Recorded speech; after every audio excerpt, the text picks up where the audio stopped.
अभी तो बर्थडे है ना, आज मैं खुश रहना चाहता हूँ ना। आज कैसे आना हुआ आपका? नहीं, आज बर्थडे के लिए खुश रहना चाहते हैं ना।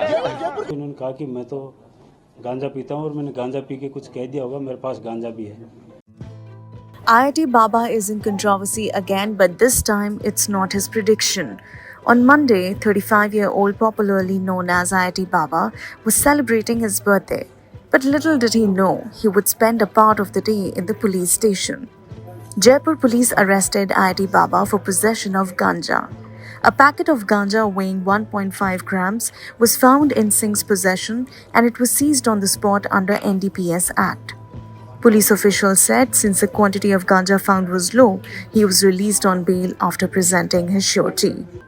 कोशिश जैसा ऐसा मौके पे कुछ दिखा नहीं था, पर इन्होंने खुद सोशल मीडिया पे कुछ ऐसे संकेत दिए थे कि मुझे जीना नहीं है और मैं ये करूँगा।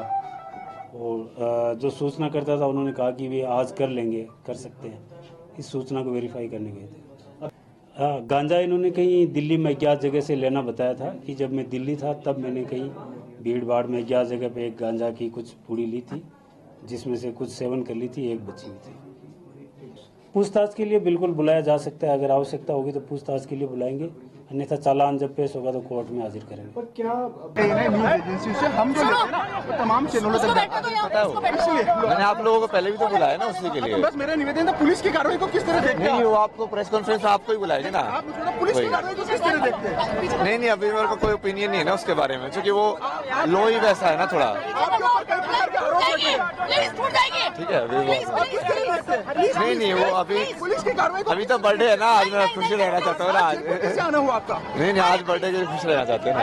जयपुर कैसे आना हुआ आपका? भैया सब बताएंगे ना, बताएंगे हर मारेंगे ना।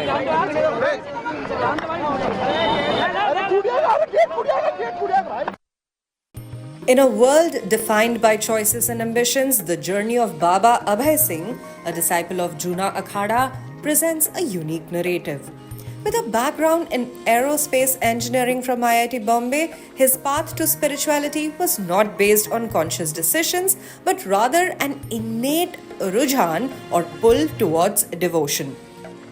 As the Mahakumbh 2025 is underway, Baba Abhay Singh reflects on the forces that guided him to a life of service and spiritual journey all the way from IIT Bombay. Born in Haryana, then life took different turns. So I went to IIT to study, then changed the path from engineering to arts, and that also didn't work. Then changed again.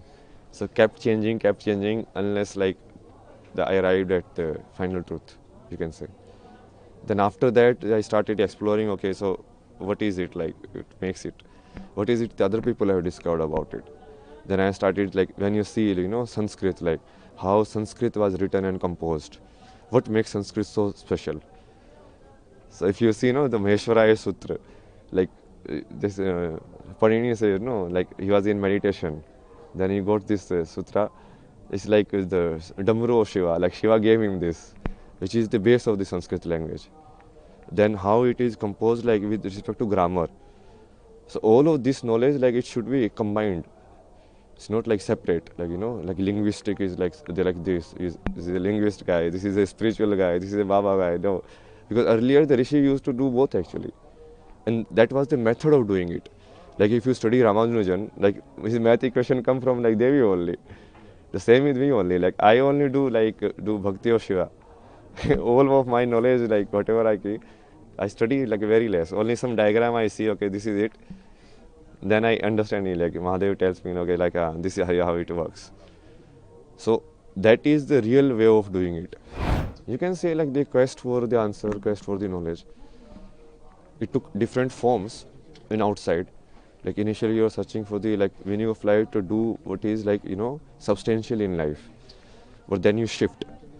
Then it was then you are going through mental health problem. Then the question was how mind works. How do you get rid of these unwanted thoughts in your mind? Which I think is very popular question these days. People, that's why a lot of people are actually getting attracted towards spirituality. Not towards getting moksha, but towards okay, how do I actually calm my mind and reduce my anxiety and all of that, which is fine also. But then you have to connect it to the root also. What is the base of it? why so many techniques and meditation techniques are there. It's not just to calm your mind. It's basically there's a different, motive to it. And what is that motive, and why is that motive so important that so many people have done and given their entire life to it? No, I won't say like that was smooth and this is hard, because what seems hard for you from outside, it might be a natural tendency for me. Like sleeping outside in cold, it might not see it as hard, no. I might see sleeping in a closed Delhi place where there is no air, polluted air, no light coming, you don't even know when sun rises, sun don't rises. That I will consider hard, because then you have completely lost connection with the environment. Now here at least you know you are with the nature. So it's much better, much easier than staying in, completely closed cities and like that life. So it's a perspective. Like that was hard and like this is like easy, or like that was easy, this is hard. Not really, but it does develop your logical thinking, reasoning capabilities. Like because when you study science, your reasoning capabilities increase, right? Your IQ, that we say. But then when you do like arts and everything, your EQ increases, your emotional quotient. You become more empath. Like when you are doing some story, like I have done documentary projects on Kota.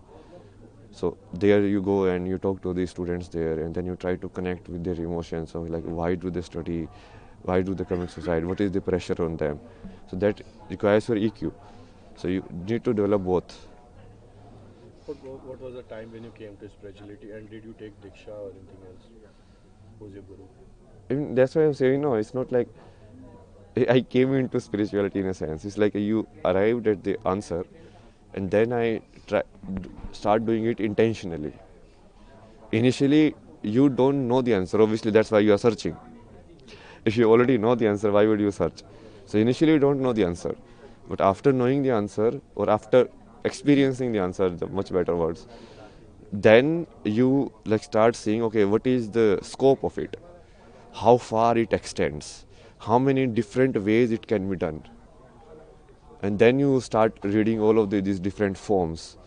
Okay, this is how they have created Bharatanatyam, this is how they have created like Sanskrit, this is how they have created like all of these astrological charts, this is how, the Rashi, which is the science, the 12 science, these works. So then you start seeing, okay, so this was the base of it.